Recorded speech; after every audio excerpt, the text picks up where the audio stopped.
Innal hamdalillah nahmaduhu wa nasta'inuhu wa nastaghfiruh wa natubu ilaih wa na'udzu billahi min shururi anfusina wa min sayyiati a'malina may yahdihillahu fala mudilla lahu wa may yudlil fala hadiya lahu asyhadu an la ilaha illallah wahdahu la syarika lah wa asyhadu anna Muhammadan abduhu wa rasuluh. Allahumma salli wa sallim ala nabiyyina Muhammadin wa ala alihi wa ashabihi wa man istanna bi sunnatihi ila yaumiddin, amma ba'd. Ayyuhal ikhwah wal akhwat, assalamualaikum warahmatullahi wabarakatuh. Thumma alamu anna asdaqal hadithi kitabullah wa khairal hadi hadi Muhammadin sallallahu alaihi wasallam wa syarral umuri muhdatsatuha fa inna kulla muhdatsatin bid'ah wa kulla bid'atin dhalalah wa kulla dhalalatin finnar. Tayyib ayyuhal ikhwah wal akhwat. Sekarang kita akan melanjutkan pembahasan kita di dalam kitab tafsir, dan kita sudah sampai kepada ayat yang ke-118. Kalau tidak salah 118 dari suratul Baqarah. A'udzu billahi minasyaitonir rajim. Bismillahirrahmanirrahim. Wa qala alladziina la ya'lamuna laula yukallimuna Allahu aw ta'tina ayah. Kadzalika qala alladziina min qablihim mithla qawlihim tashabahat qulubuhum qad bayyana al-ayati liqaumin yuqinun. Yang artinya, dan orang-orang yang tidak mengetahui berkata, mengapa Allah tidak langsung berbicara dengan kami atau datang tanda-tanda kekuasaannya kepada kami? Demikian pula orang-orang yang sebelum mereka telah mengatakan seperti ucapan mereka itu, hati mereka serupa. Sesungguhnya kami telah menjelaskan tanda-tanda kekuasaan kami kepada kaum yang yakin. Tayyib. Di sini Allah Subhanahu wa taala menyatakan qala alladziina la ya'lamun. Berkatalah orang-orang yang tidak tahu atau orang-orang yang tidak mempunyai ilmu pengetahuan. Laula yukallimuna Allah. Kenapa Allah tidak berbicara langsung kepada kami? Ya. Karena mereka inginkan dia tidak melalui perantara. Dia maunya kalau seandainya memang Allah itu ingin disembah, ya langsung Allah berbicara dengan mereka. Nah, ini perkataan mereka. Au ta'tina ayah, ataupun kenapa Allah tidak memberikan kepada kami tanda-tanda berkenaan dengan kebenaran apa yang dibawa oleh Rasul-Rasulnya? Sebenarnya perkataan ini bukanlah perkataan yang serius dari mereka. Bukan memang betul-betul mereka inginkan Allah berbicara kepada mereka. Ini adalah akal-akalan mereka untuk menunjukkan bahwasanya sebenarnya mereka itu adalah orang-orang yang memang tidak mau menerima kebenaran. Karena kalau seandainya mereka inginkan yang namanya kebenaran, apa yang disampaikan oleh Rasul itu, mereka langsung percaya. Tetapi tujuan mereka berbicara seperti ini, akal-akalan mereka. Karena memang tidak mau menerima yang namanya kebenaran, sehingga mereka mencari berbagai macam alasan agar menolak kebenaran yang dibawa oleh Rasulullah Sallallahu Alaihi Wasallam. Itu sebenarnya tujuannya. Ya, karena kalau dia mengatakan laula yukallimuna Allah, kenapa Allah tidak berbicara langsung kepada kami? Ini kan bentuk kesombongan. Siapa mereka sehingga Allah langsung berbicara kepada mereka? Tidak cukupkah yang namanya Rasul yang diutus oleh Allah Subhanahu wa taala menerangkan kebenaran kepada mereka? Kenapa Allah harus berbicara langsung kepada mereka? Ini kan sebenarnya bukan mau meminta Allah berbicara kepada mereka langsung, tetapi ini adalah bentuk kesombongan, keras kepalahan mereka ini. Keras kepalanya mereka ini. Au ta'tina ayah, ataupun Allah mengirimkan kepada kami tanda-tanda. Ini juga bentuk daripada penyelewengan ataupun pembangkangan. Tidak mau menerima pengingkaran mereka terhadap Rasul. Karena kenapa? Sebenarnya setiap Rasul yang diutus kepada satu kaum pasti disertakan dengan apa? Mukjizat. Mukjizat itu adalah tanda kebenaran mereka. Ta'tina ayah. Mereka meminta itu. Padahal Allah Subhanahu wa taala ketika mengirim Rasul, mengutus Rasul, itu mengutusnya dengan mukjizat. Itu mengutusnya dengan mukjizat. Kita ambil contoh misalnya Nabi Musa, berapa banyak mukjizatnya? Banyak mukjizatnya yang Allah berikan kepada Nabiullah Musa alaihissalatu wassalam. Mulai daripada tongkat berubah menjadi ular. Kemudian dia masukkan tangan dikocek keluar cahaya. Ya. Kemudian setelah itu pernah terjadi banjir darah, banjir dhafadi itu difda, kata, ya kan? Ini adalah bentuk-bentuk daripada mukjizat yang Allah berikan kepada mereka, tapi mereka memang tidak mau terima itu. Ini hanya alasan untuk mengingkari kebenaran yang dibawa oleh para rasul tersebut. Hanya alasan mereka saja. Nabi Ibrahim, kurang apa misalnya mukjizatnya yang Allah berikan kepada dia? Dibakar tidak hangus. Ya, bukan lagi tidak hangus, bahkan tidak panas. Kuni bardan wa salaman ala Ibrahim. Selamat Ibrahim dengan api yang sangat besar itu. Ya. Nabi Ibrahim memberikan sebuah pembuktian bahwa Allah Maha menghidupkan. Ketika dia berkata, "Arini kaifa tuhyil mauta." Ya Allah, bagaimana engkau menghidupkan yang sudah mati? Allah Subhanahu wa taala memberikan kepada dia pembuktian. Pembuktian. Disuruh ambil burung, kemudian dipotong-potong burung tersebut, kemudian disuruh untuk ditempatkan di beberapa bagian daripada gunung, thumma da'uhunna ya'tina kasa'ya. Panggil burung-burung itu akan datang kembali. Ini kan adalah bentuk pembuktian, mukjizat yang Allah Subhanahu wa taala telah tunjukkan kepada mereka, tetapi sebenarnya permintaan bukti itu bukanlah sungguh-sungguh datang dari mereka. Pembuktian yang mereka minta itu sudah ada, tetapi memang mereka ingin ingkar dengan apa yang dibawa oleh para rasul tersebut.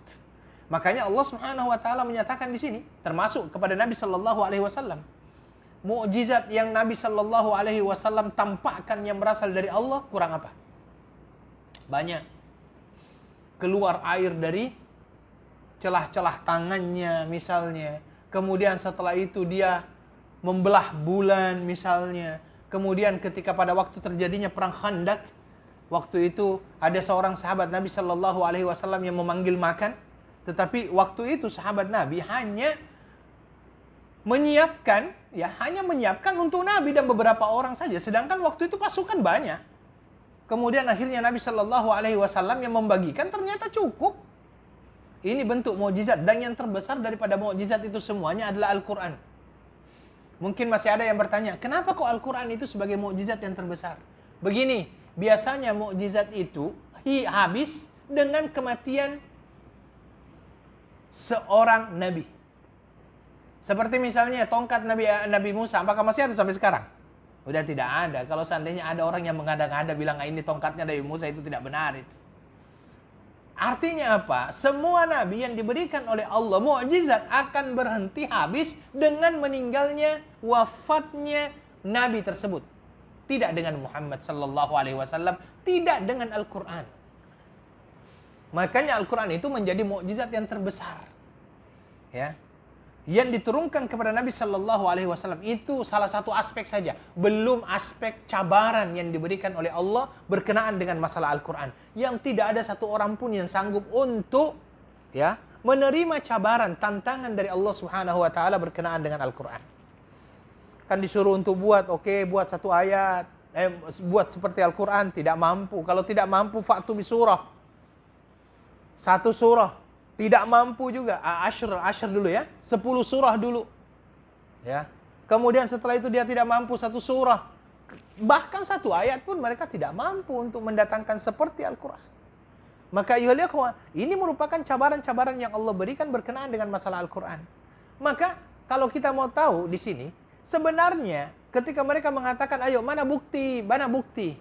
Mana bukti bahwa apa yang dibawa oleh Nabi itu benar. Itu sebenarnya kata-kata mana bukti, pertanyaan mana bukti ini, mana dalil, ini bukan berarti memang betul-betul mereka menginginkan dalil. Tetapi sebenarnya tujuan mereka adalah mengingkari apa yang dibawa oleh Rasul tersebut. Maka di dalam ayat tersebut, Allah Subhanahu wa taala mengatakan, "Kadzalika qala alladziina min qablihim." Begitulah yang pernah juga dikatakan oleh orang-orang sebelum mereka. Ini kan terjadinya zaman Nabi. Apa yang disampaikan oleh orang-orang di zaman Nabi tersebut sudah pernah disampaikan oleh orang-orang sebelumnya juga. Ya, makanya Allah mengatakan kadzalika qala alladziina min qablihim mitsla qaulihim. Begitulah perkataan mereka saat ini persis sama dengan perkataan sebelum mereka. Ya. Persis sama. Di zamannya Nabi Musa, apa yang mereka katakan? Qalu, ya. Apa yang mereka katakan? Lan nu'mina hatta narallaha jahra. Musa, kami tidak akan beriman sampai kami betul-betul melihat Allah ada di hadapan kami. Itu kaumnya siapa itu? Kaumnya Nabi Musa. Sebenarnya mereka meminta pembuktian itu bukan karena mereka ingin beriman, tetapi mereka minta bukti untuk mengingkari. Ya, lan nu'mina laka hatta narallaha jahratan. Ini perkataannya kaumnya Nabi Musa ini meminta agar Allah tampak di hadapannya. Ya, padahal Allah Subhanahu wa taala sudah memberikan kepada mereka bukti-bukti dan bukti-bukti tentang kerasulan Musa alaihi salatu wassalam. Mereka minta seperti itu. Ya. Tasyabahat qulubuhum, bahkan Firaun itu dia perintahkan bawahannya, dia perintahkan salah satu menterinya itu, ya Haman, namanya Haman itu, Ibni li Sarha, buatkan saya tempat yang sangat tinggi agar saya bisa bertemu dengan Tuhannya Musa. Coba lihat. Ini yang mereka sampaikan. Tapi sebenarnya ini dia tidak minta bukti. Dia hanya menunjukkan bahwa dia ingin mengingkari apa yang dibawa oleh para nabi. Yang dulu dan yang sekarang sama. Hati mereka sama dalam menolak yang namanya kebenaran.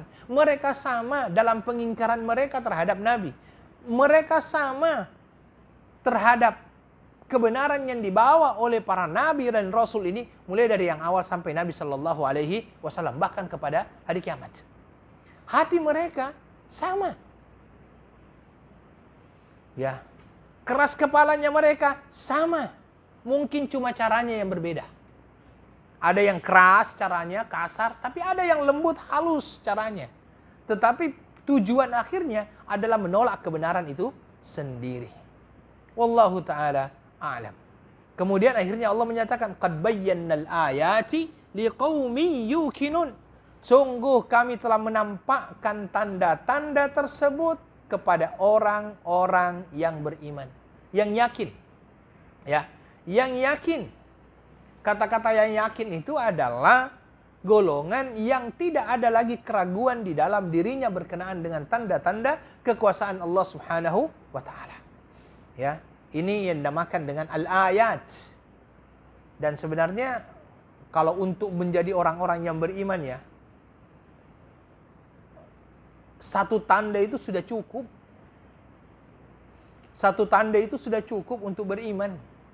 Apalagi Allah Subhanahu wa taala memberikan kepada kita yang namanya akal untuk berpikir. Karena itu, ayo ikhwah, kalau tidak salah Imam Abu Hanifah itu pernah dicabar oleh orang ateis. Ya, pernah dicabar oleh orang ateis untuk berdebat. Akhirnya Imam Abu Hanifah menerima tantangan dan cabaran itu. Oke, kita akan berdebat besok.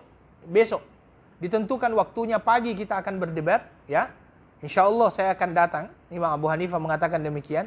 Akhirnya dan dikumpulkan orang-orang berkumpul ingin menunggu debat antara Imam Abu Hanifah dengan ateis tersebut.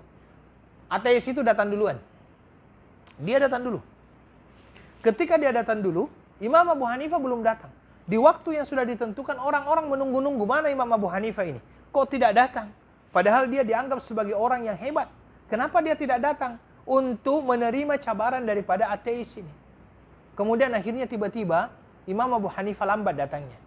Imam Abu Hanifah datang dan dia mengatakan, mohon maaf, saya lambat datang. Kenapa?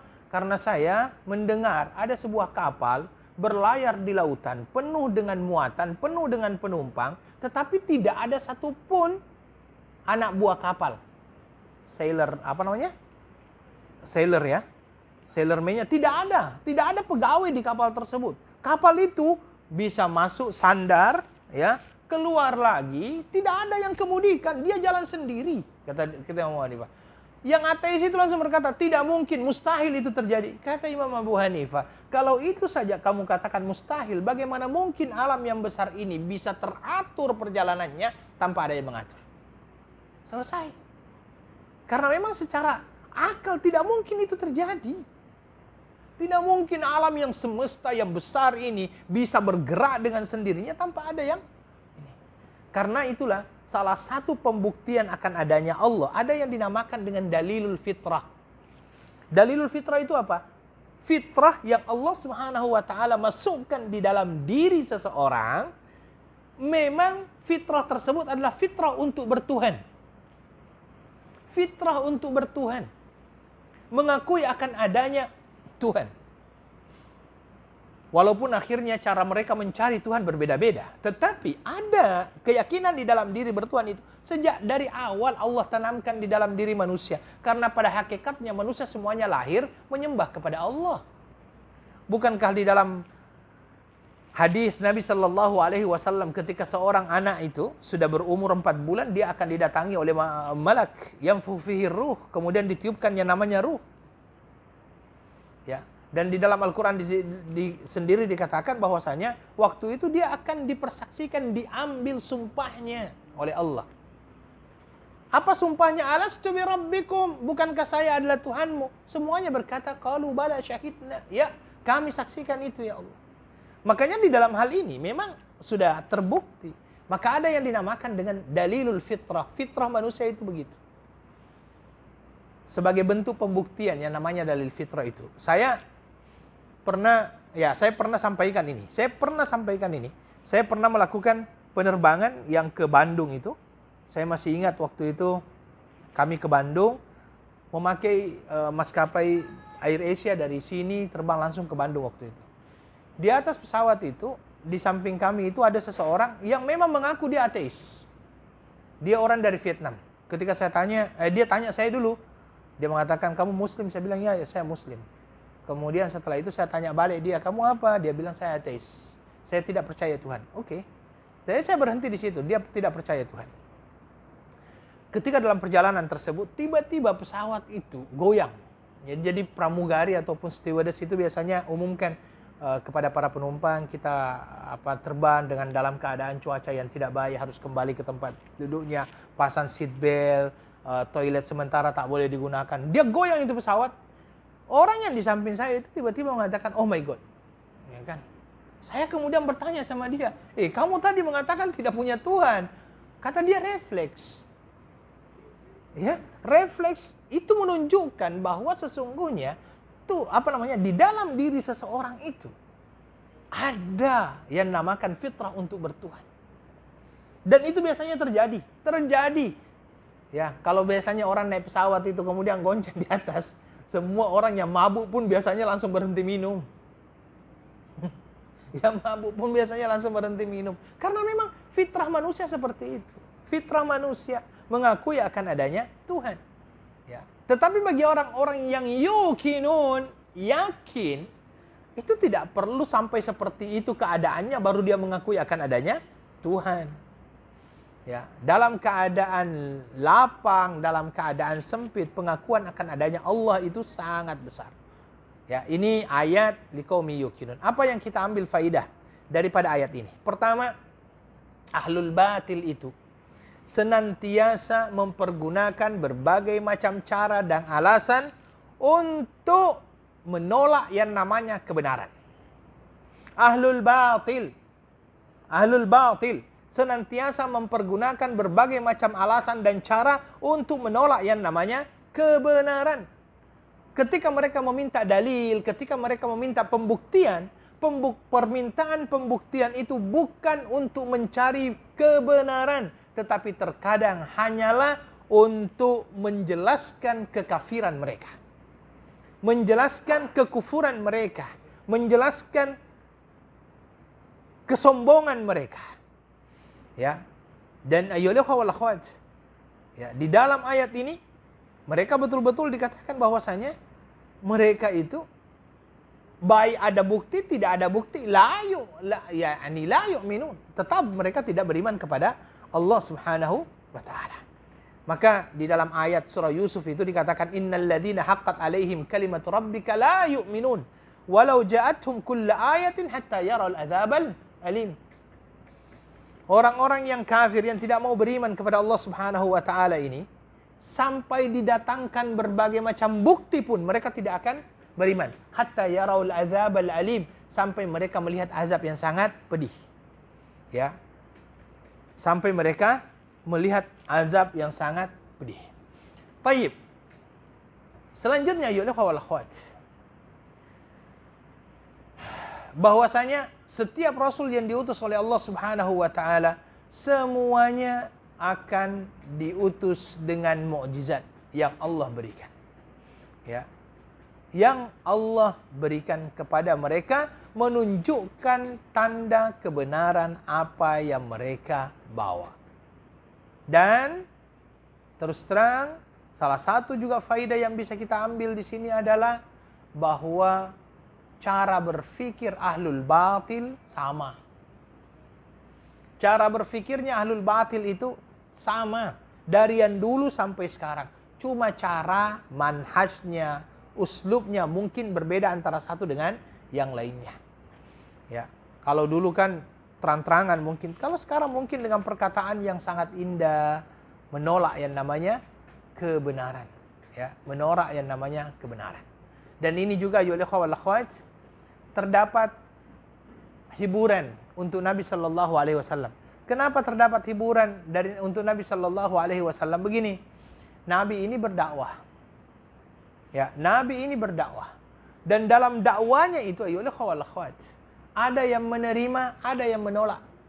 Bahkan di awal-awal dakwanya banyak sekali orang-orang yang menolaknya. Ya. Tetapi ketika turun ayat-ayat seperti ini yang mengatakan bahwa hei Muhammad, bukan saja di zamanmu begini, di zaman sebelum-sebelum kamu juga sudah begini memang orang-orangnya. Ya, maka ini merupakan sebuah, oh iya, saya tidak sendiri. Kan biasanya ada orang yang senantiasa merasa kalau tidak sendiri itu paling tidak terhibur sedikit. Oh, saya tidak sendiri, ada orang ternyata yang sama dengan saya. Dan perlu juga disampaikan, yang dinamakan dengan nabi yang diutus oleh Allah Subhanahu wa taala itu tidak semuanya punya pengikut. Makanya di dalam sebuah hadis Nabi sallallahu alaihi wasallam dikatakan, ada orang, ada nabi yang diutus oleh Allah Subhanahu wa taala tidak ada pengikutnya. Ada yang diutus oleh Allah, itu tidak ada pengikutnya. Ada yang pengikutnya 1, 2, 3, 4, 5. Disinilah akhirnya kita juga bisa mengambil pembelajaran. Bahwa inti daripada dakwah itu bukan seberapa banyak orang yang mau mendengarkan. Ya, inti daripada dakwah itu bukan seberapa banyak orang yang mendengarkan. Karena hidayah itu milik Allah. Wa ma 'alaika illal balagh. Tugas kita hanya menyampaikan, stop. Ya, tugas kita hanya menyampaikan. Kita sampaikan apa yang benar. Orang mau terima, tidak mau terima, itu urusan Allah itu. Itu urusan Allah. Ya. Dan Nabi Shallallahu Alaihi Wasallam sudah disampaikan seperti itu. Tugasmu hanya menyampaikan. Orang itu mau ikut atau tidak, itu Allah Subhanahu Wa Taala yang mempunyai urusan. Kita senantiasa berharap orang itu ikut petunjuk daripada Allah Subhanahu wa taala. Tetapi kalau seandainya kita sudah sampaikan, karena itu yang menjadi tugas kita, wa ma 'alaika illal balagh. Dan di dalam Al-Qur'an juga dikatakan bahwasanya kamu tidak akan pernah menguasai mereka. Kalau seandainya orang bisa memilih-milih siapa yang akan dimasukkan ke dalam Islam, Nabi mungkin akan lebih meminta kepada Allah agar pamannya, pakciknya masuk Islam. Tapi ternyata tidak. Ini menunjukkan hidayah bukan di tangan kita. Hidayah di tangan Allah Subhanahu wa taala. Maka ini adalah merupakan tasliyah, hiburan kepada Nabi. Hei Rasulullah, kamu sudah mendapatkan perlawanan seperti ini kan? Ingat, perlawanan seperti ini yang berasal dari kaummu, bukan kamu yang pertama, sudah ada orang-orang sebelum kamu. Ya, nabi-nabi sebelumnya disakiti oleh kaumnya, ya disakiti oleh kaumnya ada, sampai ada yang dibunuh oleh kaumnya sendiri ada. Maka ini sebuah tasliyah. Tasliyah itu hiburan untuk Rasulullah sallallahu alaihi wasallam. Kemudian ayyuhal ikhwah wal akhwat, bahwasanya segala macam bentuk kebenaran itu tidak akan bermanfaat kecuali bagi orang-orang yang betul-betul yakin. Ya. Betul-betul yakin. Yang dimaksud dengan yakin di sini apa? Keyakinan yang tidak disertai dengan keraguan sama sekali. Ya. Setiap bertambah keyakinan kita, maka setiap itulah bertambah keimanan seseorang. Ya. Mungkin orang lain tidak bertambah keyakinannya, tapi kalau orang-orang yang bertambah ilmunya, bertambah yakinnya, bertambah keimanannya kepada Allah Subhanahu wa taala, inilah yang senantiasa akan menerima yang namanya kebenaran. Ya, karena kita pun masih berproses. Ya, mungkin saja ada sesuatu yang selama ini kita yakini benar, ternyata setelah itu kita dapatkan ada yang lebih benar daripada itu. Ya, ketika didapatkan yang misalnya dalilnya, wallahu taala a'lam. Ini ayat yang ke-100 berapa tadi ini? 118. Kita masuk kepada 119. Taib.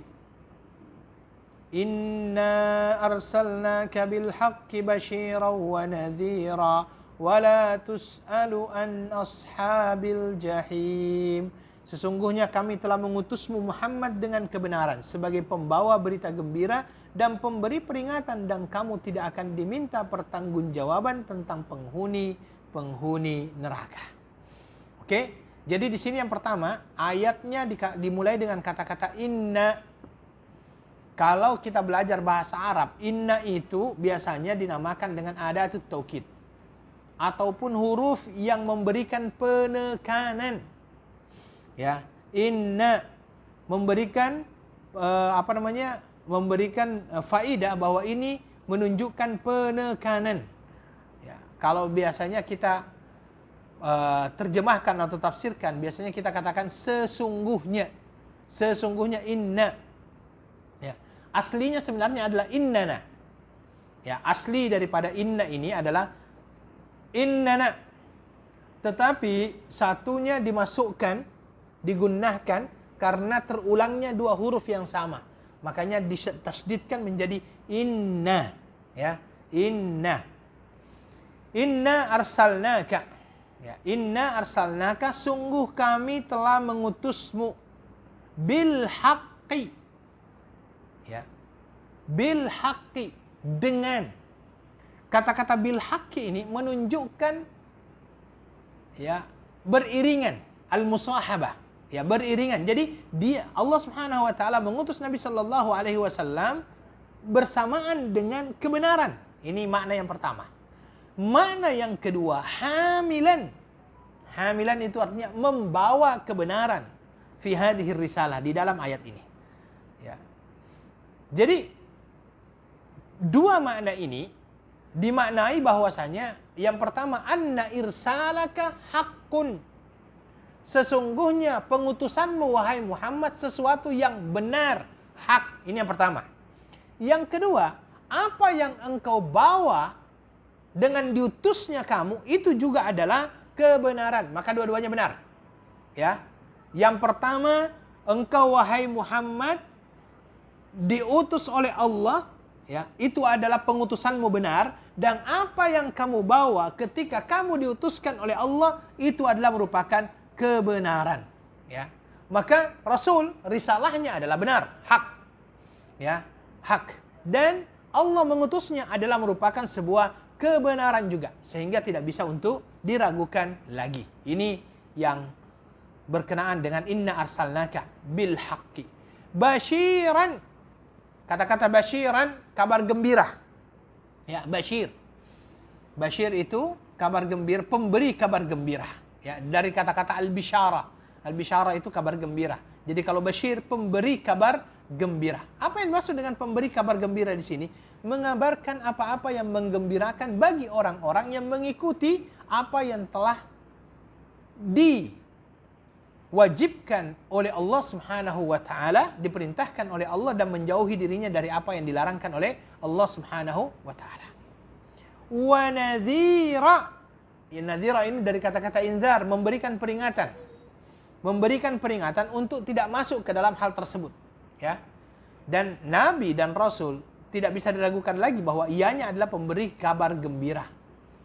Memberikan kabar gembira berupa apa? Syurga bagi orang-orang yang mengikuti. Yang kedua, memberi peringatan. Memberikan peringatan berupa neraka. Jangan sampai orang-orang masuk ke dalamnya. Tayyib, inna arsalnaka bil haqqi basyira wa nadhira wa la tus'alu an ashabil jahim. Ya. Kata-kata wala tus'alu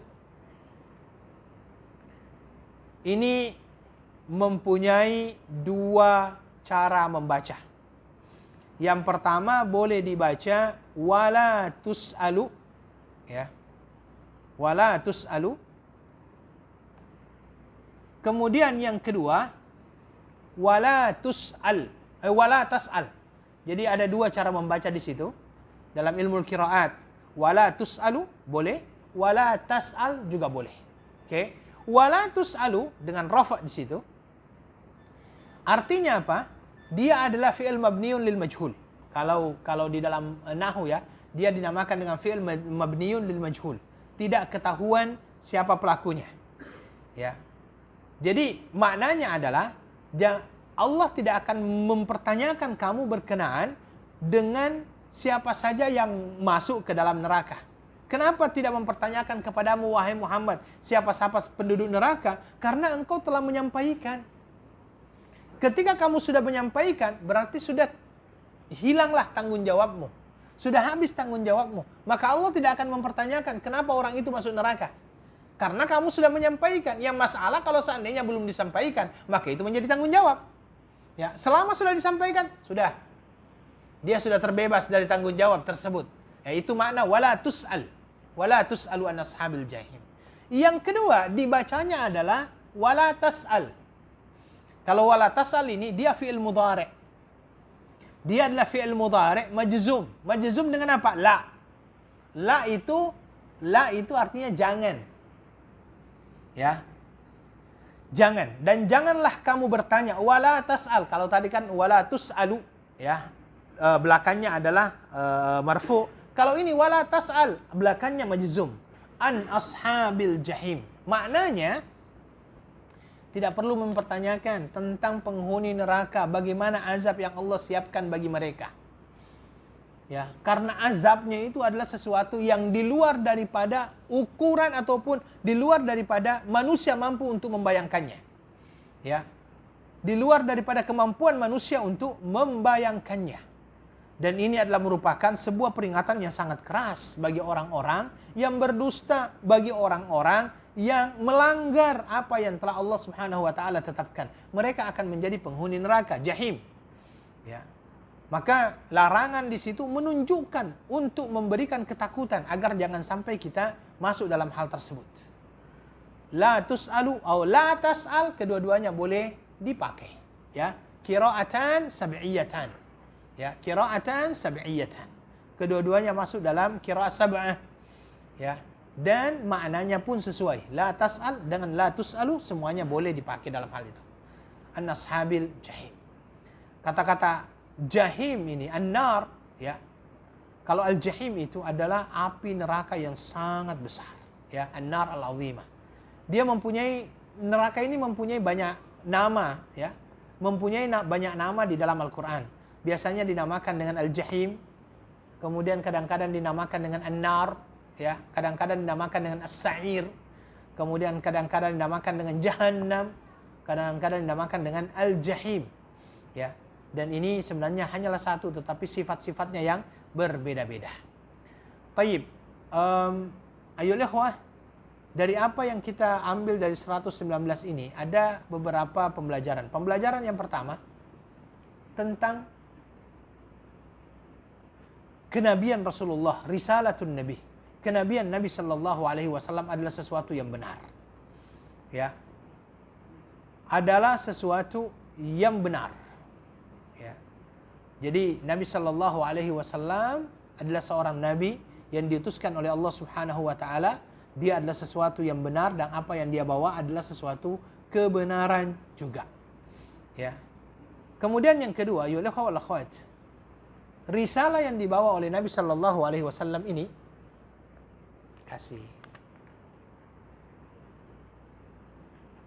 risalah yang dibawa oleh Nabi sallallahu alaihi wasallam ini, di dalamnya ada perintah, di dalamnya ada larangan, di dalamnya ada kabar gembira, di dalamnya ada peringatan. Ya, dan Nabi sallallahu alaihi wasallam di dalam Al-Qur'an dinyatakan mempunyai sifat basyira wa nadhira. Hikmahnya apa? Kenapa ada peringatan, ada perintah, ada larangan, ada pemberi kabar gembira, memberikan yang namanya ketakutan. Apa namanya? Apa hikmahnya? Hikmahnya adalah bahwasanya manusia itu ya memang memerlukan yang namanya variasi ketika dia mendapatkan yang namanya perintah. Perlu mendapatkan yang namanya variasi. Kadang-kadang kita suruh dia, kadang-kadang kita larang dia. Ya. Kalau perintah terus, bisa-bisa manusia juga mengatakan, ini kok perintah semua, kapan ada larangannya? Ya. Kalau larangan terus, ini larangan semua ini. Ya. Jadi harus ada variasi. Dan ini adalah merupakan salah satu mukjizat dalam Al-Quran. Kalau kita lihat Al-Quran itu, kalau Allah berbicara masalah syurga, setelahnya biasanya Allah berbicara masalah neraka. Atau sebaliknya, Allah berbicara masalah neraka, setelahnya Allah berbicara masalah syurga. Hampir kebanyakan ayat-ayat di dalam Al-Quran seperti itu. Apalagi kalau seandainya kita melihat di dalam surah Juz Amma misalnya, Juz Amma. Ya, Juz Amma sebelumnya kan misalnya Amma yatasaalun itu di bawah itu berbicara masalah tentang orang-orang kafir. Ya kan? Orang-orang kafir yang akan dimasukkan oleh Allah ke dalam ahqaba la yadzuquna fiha barda wala salama wala syaraba illa hamima wa ghassaqa. Ini kan berbicara tentang orang-orang ahli neraka. Setelah berbicara masalah neraka, Allah berbicara masalah ahli syurga. Innalil muttaqina mafazan hadaiqa wa anaba wa kawaiba atraba. Ini begitulah uslubnya Al-Quran. Begitu juga kita akan dapatkan bahwa di dalam Al-Quran itu kadang-kadang Allah Subhanahu wa taala memberikan perintah. Setelah itu muncul larangan. Allah memberikan yang namanya kabar gembira. Setelah itu muncul yang namanya peringatan. Ya. Kalau seandainya seluruh yang ada di dalam Al-Quran itu perintah, kita tidak bisa bayangkan berapa banyak orang yang diuji oleh Allah untuk untuk tidak mendekati yang namanya yang haram-haram. Ya. Kalau seandainya semuanya yang dilarang saja di dalam Al-Quran, kita tidak tahu bagaimana caranya hati manusia ini tergerak untuk melakukan yang namanya perintah-perintah yang Allah Subhanahu wa taala perintahkan. Ini adalah merupakan hikmah yang Allah Subhanahu wa taala sampaikan kepada kita di dalam Al-Quran. Selanjutnya ya ikhwah, tugas para rasul itu adalah menyampaikan. Menyampaikan. Dan kalau sudah disampaikan, Allah juga tidak akan mempertanyakan bagaimana keadaan penduduk neraka nantinya. Makanya di dalam Al-Quran dikatakan wala tus'alu an ashabil jahim. Kamu wahai Muhammad tidak akan pernah ditanya bagaimana keadaan orang-orang yang ada di dalam neraka. Ini tidak akan pernah ditanya. Selama engkau sudah menyampaikan, itulah menjadi tugasmu. Ya. Itulah yang menjadi tugasmu. Wala tas'al an ashabil jahim juga menunjukkan kepada kita faidah yang kedua, bahwasanya tidak perlu tanyakan bagaimana keadaan penduduk neraka. Penduduk neraka adalah penduduk yang sangat-sangat merugi. Sangat-sangat merugi. Karena dia akan diazab oleh Allah dengan azab yang sangat pedih. Makanya dikatakan wala tas'al an ashabil jahim dalam qiraah yang lainnya. Jangan mempertanyakan bagaimana keadaan ashabul jahim, orang-orang yang ada di dalam neraka. Taib, ayat selanjutnya. Ini ayat yang agak sensitif ini. Ya, saya akan bacakan. A'udzu billahi minasyaitonir rajim. Bismillahirrahmanirrahim. Walan tardha 'ankal yahud walan nasara hatta tattabi'a millatahum. Qul inna hudallahi huwal huda wa la in ittaba'ta ahwa'ahum min ba'da alladhi ja'aka minal 'ilm ma laka minallahi min waliyyin wala nasir. Taib, artinya apa? Orang-orang Yahudi dan Nasrani tidak akan senang sehingga kamu mengikuti agama mereka. Katakanlah sesungguhnya petunjuk Allah itulah petunjuk yang benar. Dan sesungguhnya jika kamu mengikuti kemauan mereka, setelah pengetahuan datang kepadamu, maka Allah tidak lagi menjadi pelindung dan penolong bagimu. Tayyib ayyuhal ikhwah wal akhwat. Yang pertama sebelumnya saya akan sampaikan tentang kenapa ayat ini diturunkan oleh Allah Subhanahu wa taala. Jadi, Islam itu adalah agama dakwah. Ya. Ini permulaan. Saya katakan Islam itu adalah agama dakwah. Yahudi itu juga agama dakwah. Nasrani itu juga adalah agama dakwah. Artinya semua agama yang tiga ini, karena memang berasal dari satu, awalnya kan berasal dari satu. Yahudi berasal dari satu ini, Nasrani juga demikian. Begitu juga dengan Islam. Semuanya adalah agama dakwah. Nabi SAW setelah sampai di Madinah, Nabi itu suka sekali mencoba untuk mendekatkan dirinya dengan Yahudi dan Nasrani. Ya, Nabi SAW suka bersama, artinya berbicara dengan mereka, ya, mendekati mereka. Tujuannya adalah agar mereka mau mengikuti agama yang dibawa oleh Rasulullah sallallahu alaihi wasallam. Itu tujuannya. Tetapi ternyata walaupun mereka didakwai oleh Nabi sallallahu alaihi wasallam, mencoba didekati oleh Rasulullah sallallahu alaihi wasallam, ketika Nabi sallallahu alaihi wasallam sampai di kota Madinah, ternyata mereka tetap tidak mau mengikuti agama yang dibawa oleh Rasulullah sallallahu alaihi wasallam, sehingga turunlah ayat ini. Bahkan Allah mengatakan, kamu tidak akan mampu untuk mengajak mereka ke agamamu. Bahkan mereka juga inginkan, wahai Muhammad, kamu ikut agama mereka. Makanya ada kata-kata hatta tattabi'a millatahum, sampai kamu, wahai Muhammad, mengikuti agama mereka. Nah, itu sebabnya kenapa Allah menurunkan ayat ini. Ya. Sebab kenapa Allah menurunkan ayat ini. Makanya setelah itu Allah menyatakan, katakan kepada mereka, wahai Muhammad, ya, katakan kepada mereka, wahai Muhammad, bahwasanya petunjuk Allah itu dialah petunjuk yang sesungguhnya. Petunjuk yang berasal dari Allah itu adalah petunjuk yang sesungguhnya, dan ini adalah jawaban tentang ajakan mereka untuk masuk ke dalam millah mereka. Qul inna hudallahi huwal huda. Ya. Dan seolah-olah Allah mengatakan kepada mereka bahwa ayo, kalau seandainya memang kita menginginkan yang namanya petunjuk, mari kita masuk ke dalam petunjuk yang Allah Subhanahu wa taala turunkan. Makanya Allah mengatakan qul inna hudallahi huwal huda. Katakan kepada mereka, wahai Muhammad, sesungguhnya petunjuk yang benar itu adalah petunjuk yang Allah Subhanahu wa taala turunkan. Ya. Dan qul inna hudallahi huwal huda wa la inittaba'ta ahwaahum. Ini akhirnya arah pembicaraannya mengarah kepada Rasulullah sallallahu alaihi wasallam. Allah mengatakan, kalau seandainya wahai Muhammad engkau akhirnya mengikuti ajakan mereka. Mengikuti ajakan mereka, wa tabata ahwaahum ba'da alladhi ja'aka minal haqq, setelah Allah Subhanahu wa taala telah memberikan dan menunjukkan kepadamu kebenaran, ya. Wala ini taba'ta ahwahum, dan sesungguhnya jika kamu mengikuti kemauan mereka setelah pengetahuan datang kepadamu, kebenaran itu datang kepadamu, ba'dalladzi ja'aka minal ilm, maaf, ba'dalladzi ja'aka minal ilm, yang dimaksud dengan ilmu di sini adalah wahyu yang Allah Subhanahu wa taala turunkan kepada Nabi sallallahu alaihi wasallam, baik itu dalam bentuk Al-Qur'an, sunnah Nabi sallallahu alaihi wasallam, atau apapun yang Allah berikan kepada Rasulullah sallallahu alaihi wasallam. Kalau seandainya ini semuanya sudah ada sama kamu, tetapi tetap kamu mengikuti apa yang mereka inginkan, malaka minallahi min waliyyin wala nasir, maka kamu tidak akan pernah mendapatkan lagi pertolongan dari Allah Subhanahu wa taala, dan tidak akan menjadikan Allah sebagai pelindung lagi bagi kamu. Faidah daripada ayat ini, ya ikhwal akhwat, adalah pertama, bahwasanya semua agama senantiasa berusaha untuk mendakwakan apa yang mereka anggap sebagai sebuah kebenaran daripada agama mereka.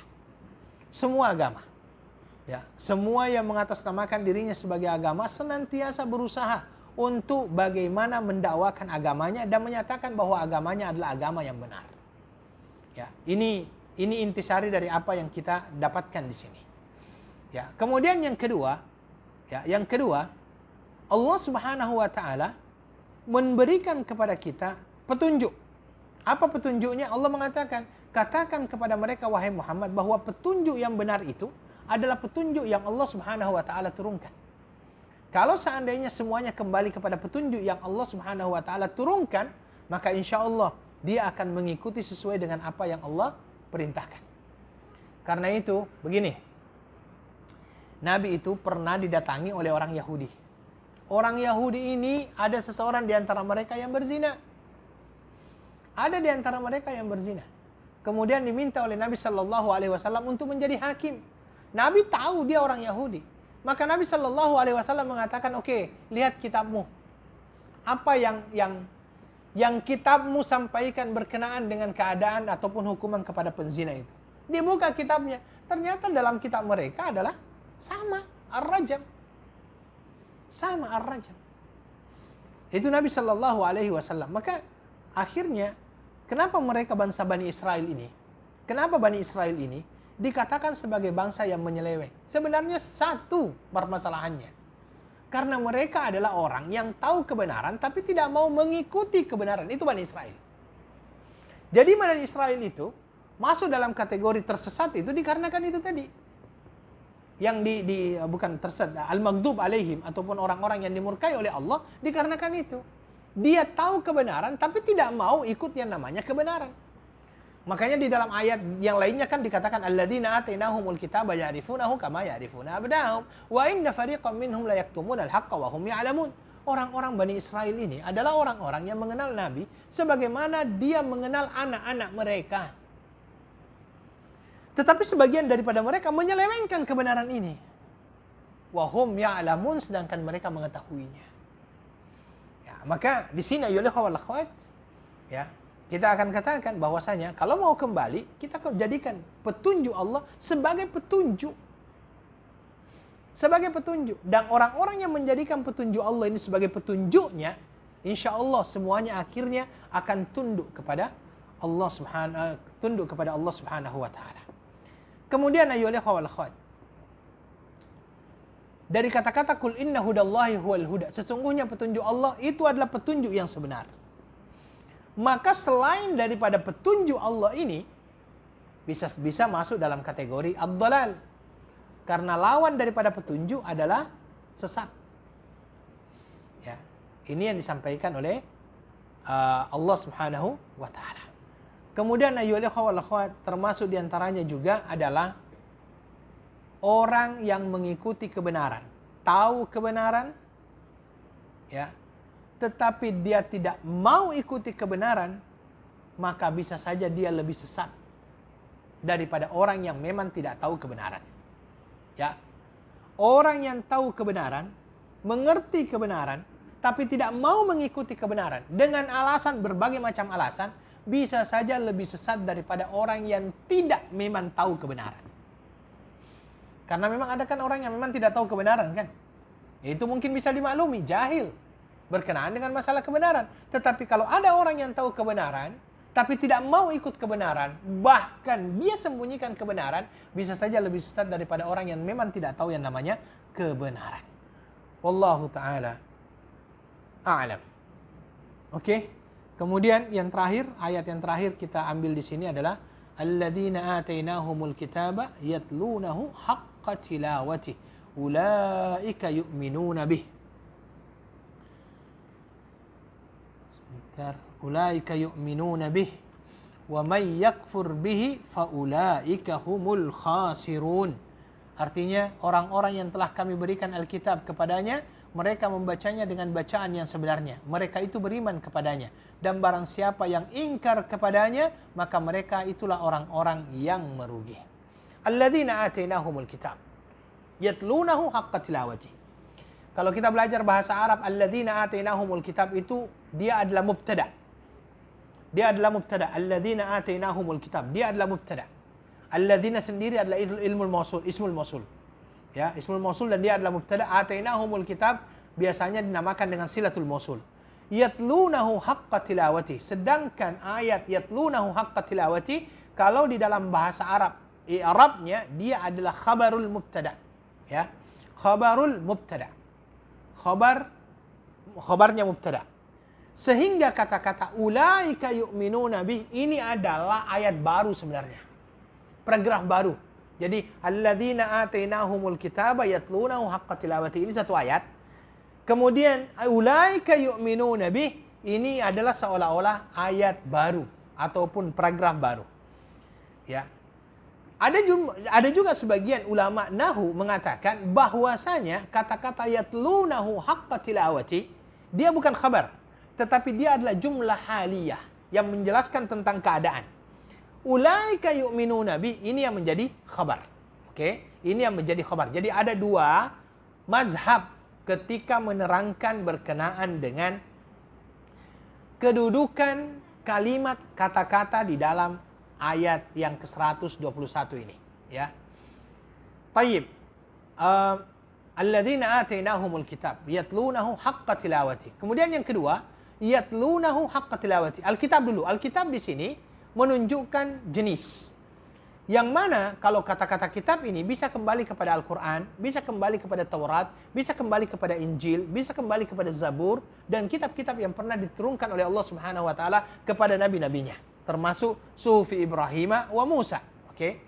Kemudian kata-kata yatlunahu haqqa tilawati, membacanya dengan benar-benar bacaan. Yatlunahu haqqa tilawati, membacanya dengan benar-benar bacaan. Kata-kata yatlunahu muncul kata-kata tilawah. Membaca di sini oleh para ulama dibagi menjadi dua. Ya.